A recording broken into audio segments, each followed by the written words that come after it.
it's Sue, the reluctant chef, and I am here to show you how our electric wine opener works. First of all, it is USB charged on the back, so once you plug it in, just like your cell phone, it will charge for 80 bottles of wine.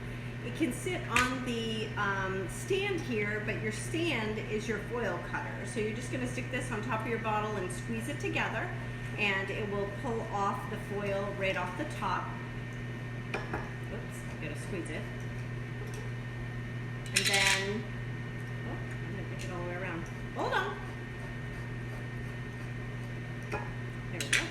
Then you're going to use the downward button. You're going to stick it on the top here, and then you're just going to hold the button down until it goes all the way into the wine cork and then back out. And then to take it out, you're just going to push down. And you'll notice that it lights up. You'll know that it's working right with that. It never damages the cork, and if you're doing red wine, you can use our wine aerator as well. So thanks for watching Sue's Cooking.